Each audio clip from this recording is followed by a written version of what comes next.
Thanks, Kristen.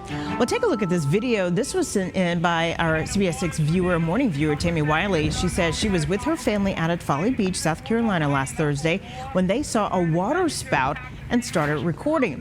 Look at that. They were pretending to be meteorologists, and when a lightning bolt strikes the sand right behind the family. You see that?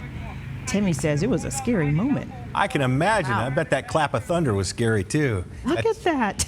You know, it looks like they were having fun, but that lightning is no joke, man. Especially with water like that.